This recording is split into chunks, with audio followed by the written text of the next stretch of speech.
Hey, Con, how's the Veilguard game? The what? Dragon Age Veilguard? It came out on Halloween. I don't know. Dragon Age has never been my sort of game. Why don't you look it up? I don't feel like it. I know it's got some questionable stuff, but I'm writing this script on the Monday before the game comes out. I've only ever played one Dragon Age game, and that was Inquisition, and it wasn't bad, but I sure as hell wouldn't call it good. But I'm weird. I'm of the opinion that any good game BioWare makes is a complete and total accident. That seems a little harsh, doesn't it? There has to be some things you like that they made, right? I mean, there's some stuff I like. That doesn't make Star Wars Knights of the Old Republic any good. It's just decent, and you can soft lock yourself a lot and it barely functions. You need a damn mod to keep it running, for the love of God. Let me guess. You're asking me about this Dragon Age game because you're going to review a Dragon Age tabletop game, aren't you? Well, duh. I'm trying to learn how to utilize the YouTube algorithm to my own advantage. If I'm able to convince some people to look at RPGs that aren't just 5th edition D&D, I'm in the clear. So what's this game called? Dragon Age Roleplaying Game. That's it. Not a creative name, but I'll be honest, I actually really like these guys who made this game. So I'm going to be a bit conflicted on this game, so take my review with a bit of salt. So, this game works off a 3d6 system, which is, I'm certain I've seen before, but I don't recall where. Most everything involved in this game is just 3d6s. You'll roll 3d6, add numbers together, then add in your abilities, skills, and other stuff together. So, let's talk about character creation. The steps are as follows. Concept, abilities, background, class, equipment, defense and speed, name, and then goal and ties. Concept is pretty obvious, we'll skip name as well, and I'm pretty sure the goal and ties section are also just roleplay based, so skippable for this review. But we'll verify later. Your abilities are as follows: communication, constitution, cunning, dexterity, magic, perception, strength, and willpower. Communication is your social skills, constitution is your physical resilience, cunning is your brain power and education, dexterity is agility and quickness, magic is natural arcane power, perception is how easy you can notice shit, strength is your spin to cheating, willpower is your mental fortitude and confidence. You will roll 3d6, add the totals together, and take that as your number. Whether they're rolled in order or you choose where you place them, that's up to your GM.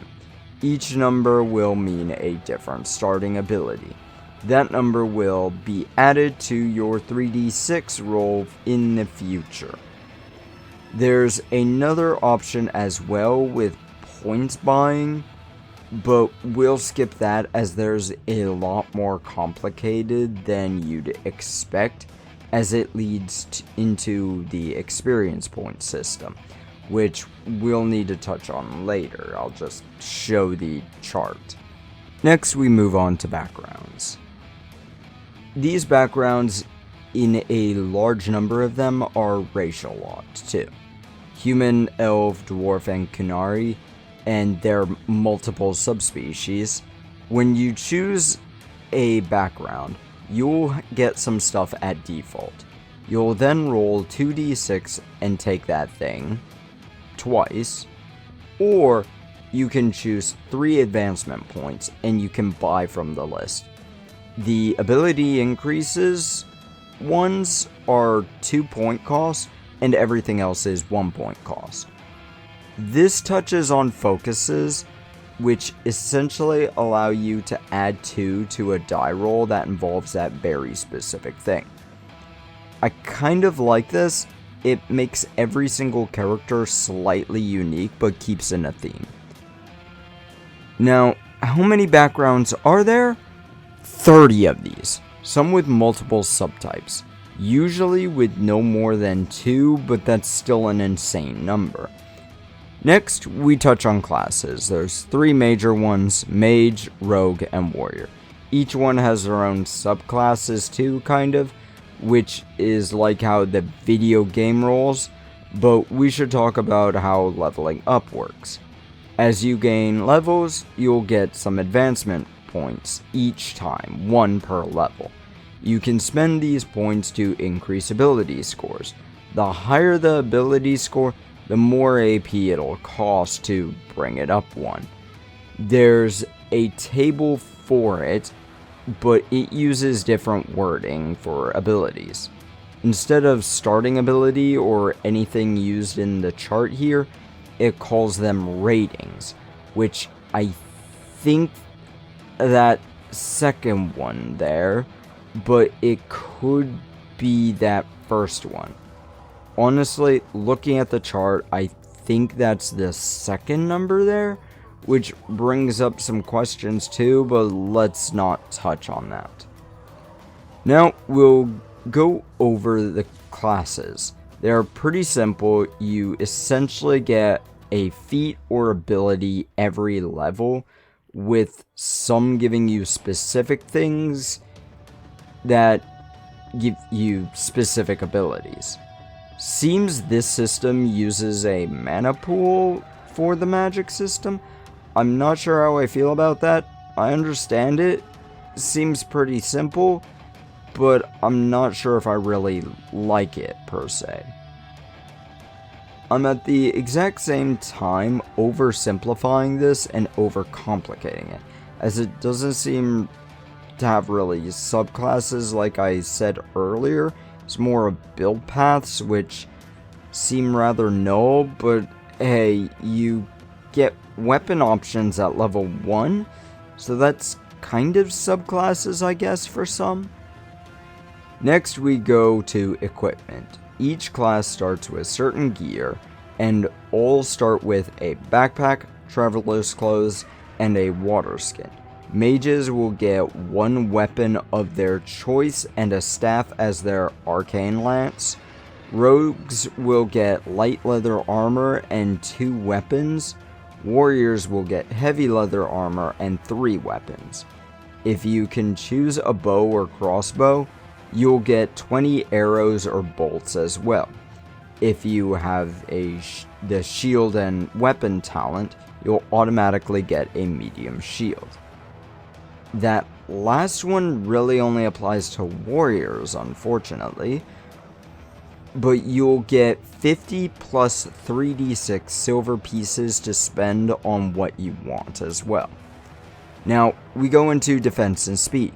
Defense is essentially your AC. It's 10 plus your dexterity plus shield bonus, while speed is dependent on your race. So, dwarves get a speed of 8 plus dexterity minus armor penalty. Elves get 12 plus dexterity minus armor penalty, and humans and Qunari both get 10 plus dexterity minus their armor penalty for their speeds. Now, with the wording on both speed and defense, I started wondering something. Is high dexterity, low armor the best build? So I got to looking at equipment section, and this is something weird. Armor rating is how much damage is subtracted from the amounts you've taken before you take it away from your health. You'll get a lower defense from higher armor, but higher damage resistance. So you'll get essentially be equally as tanky in both cases. You can choose to take less damage, be faster and get away and take less hits. I understand this, but I don't really like it. Shouldn't speed have something to do with strength in this case?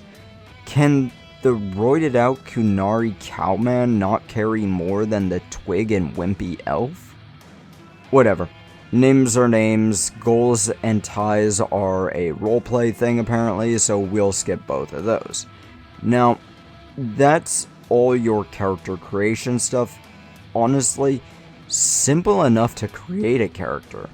There's a few more things I could talk about, dragon dice, stunt points, talents for example, but they sort of come up in rare cases and later on in gameplay.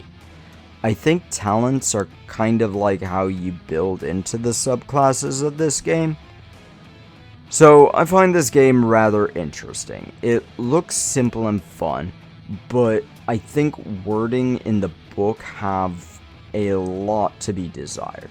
There's a few places where I just got confused and had to search for answers.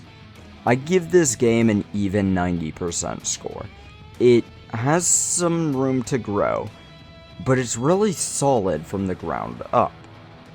Now, for the Wednesday video, I need to figure out some stuff real quick. I don't know if my Drukari voice is ready, so shove off.